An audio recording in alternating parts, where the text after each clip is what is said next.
Hello दोस्तों, मैं हूं राहुल राज। स्वागत है आपका हमारे चैनल स्टडी नाउ डीएसएल यानी डोंट स्टॉप लर्निंग पर।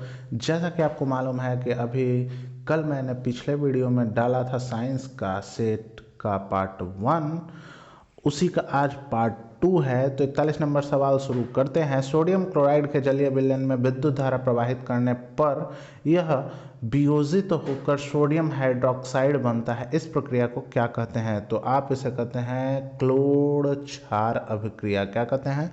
क्लोर क्षार अभिक्रिया कहते हैं।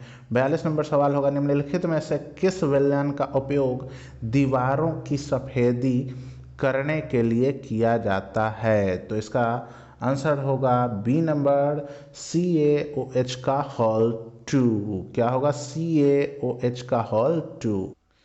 43 नंबर सवाल होगा, न्यूलैंड के अष्टक सिद्धांत की मुख्य कमी क्या थी? इसके मुख्य कमी थी यह केवल हल्के तत्वों के लिए ही ठीक से लागू हो पाया था। 44 नंबर, चीनी का रासायनिक सूत्र क्या है? तो C12H22 और O11। 12-22-11 करके ऐसे आप इसको याद रख सकते हैं। चीनी का रासायनिक सूत्र C12H22O11। 45 नंबर सवाल होगा, कठोर जल को मृदु बनाने के लिए सोडियम के किस यौगिक का उपयोग किया जाता है? तो कठोर जल को मृदु बनाने के लिए सोडियम का Na2CO3 यौगिक का प्रयोग किया जाता है। 46, हमारा शरीर किस पीएच पड़ास के बीच कार्य करता है? तो हमारा जो शरीर है वो 6.0 से 6.8 पड़ास के बीच कार्य करता है, यानी कि इसका ऑप्शन नंबर होगा सी। 47 नंबर, शुद्ध जल का पीएच मान कितना होता है? तो शुद्ध जल का पीएच मान होता है 7। 48 नंबर, लवण Na2CO3 के जलीय विलयन का पीएच मान जो होता है वो कितना होता है? वो होता है 7 से अधिक, यानी ऑप्शन नंबर बी। 49 नंबर, रासायनिक अभिक्रिया के दौरान किसी पदार्थ में ऑक्सीजन का योग कितना होता है, यानी कि कौन सा होता है? यानी अपचयन होता है या उपचयन होता है? कौन सा होता है? तो यहाँ होता है अपचयन, नहीं उपचयन। रासायनिक अभिक्रिया के दौरान किसी पदार्थ में ऑक्सीजन का योग होता है उपचयन। 50 नंबर, निम्नलिखित में कौन ऑक्सीकारक है? तो इसका ऑप्शन नंबर होगा CH2S। 51, जल से होकर विद्युत धारा प्रवाहित होने पर जल का अपघटन होता है, हाइड्रोजन और ऑक्सीजन मुक्त होता है। तो हाइड्रोजन और ऑक्सीजन के आयतनों का अनुपात कितना होगा? तो इसका ऑप्शन नंबर होगा सी, यानी कि 2:1। 52, बाजार में बिकने वाले चिप्स की थैली में से ऑक्सीजन निकाल कर उसमें कौन गैस भरी जाती है? तो N2। 53, लेड नाइट्रेट तथा पोटेशियम आयोडाइड के विलयन को मिलाने पर अवक्षेप बनता है। इस अवक्षेप का रंग कैसा होता है? तो वो होता है श्वेत, यानी कि सफ़ेद।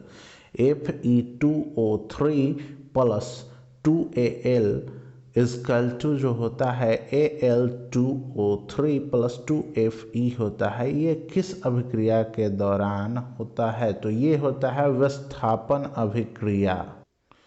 55 नंबर, निम्नलिखित में कौन सी अनैच्छिक क्रिया नहीं है? तो चबाना जो है वो अनैच्छिक क्रिया नहीं है, यानी अपनी इच्छा से हम चबाते हैं। 56 नंबर, जड़ का अधोगामी वृद्धि है तो कौन है? तो गुरुत्वानुवर्तन। पोन्स मेडुला और अनुमस्तिष्क किसके हिस्से है? तो ये मध्य मस्तिष्क का हिस्सा है। 58, निम्नलिखित में किसे कोशिका का ऊर्जा मुद्रा के रूप में जाना जाता है? तो ये ATP को जाना जाता है।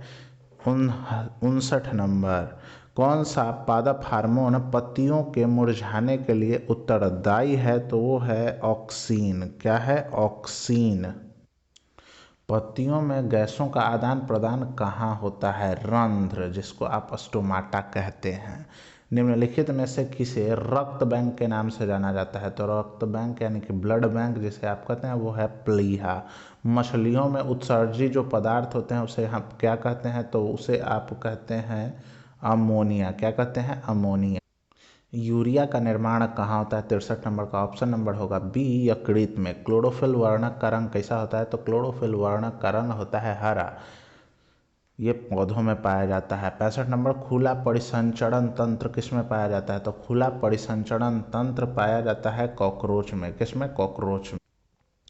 वह कौन सी ग्रंथि है जो अन्य सभी अंतःस्रावी ग्रंथियों का नियंत्रण करती है? तो वो है पिट्यूटरी ग्रंथि। 66 का हो जाएगा बी नंबर। 67, साइटोन के सबसे लंबे तंतु को क्या कहते हैं? उसे हम कहते हैं एक्सॉन। 68 का होगा सवाल, निम्न में कौन ग्रंथि हार्मोन एवं एंजाइम दोनों स्रावित करती है? तो इसका ऑप्शन नंबर होगा सी, अग्न्याशय। क्या होगा? अग्न्याशय। सवाल फिर से रिपीट करते हैं 68 नंबर का, निम्न में कौन ग्रंथि हार्मोन तथा एंजाइम दोनों स्रावित करती है? तो ये होगा अग्न्याशय, ध्यान रखिएगा। पौधों में कोशिका दीर्घण इस हार्मोन की मदद से होती है, यानी कि किस हार्मोन की मदद से होती है? तो ऑक्सिन और जिबेरेलिंस, यानी कि ऑक्सिन और जिबेरेलिंस दोनों हार्मोन की मदद से होती है कोशिका, पौधों में कोशिका दीर्घण। ठीक है।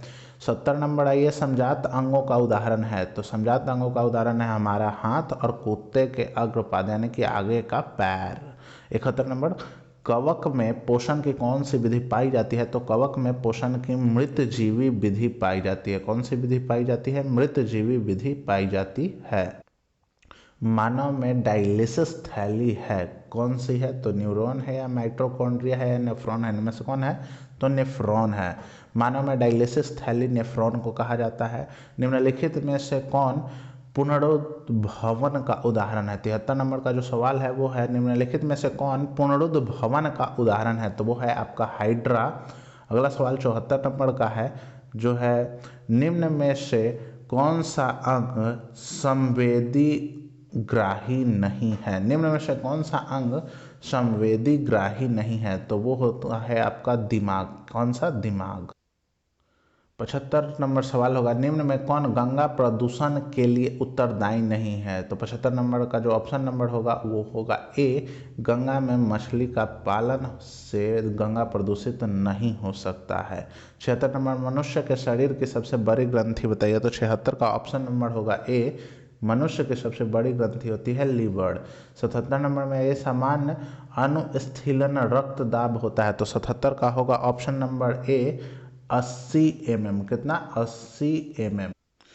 78 नंबर सवाल होगा कि मानव अंतः 78 नंबर जो का सवाल होगा वो कहता है, कौन अंतःस्रावी ग्रंथि और बाह्यस्रावी ग्रंथि जैसा कार्य नहीं करता है?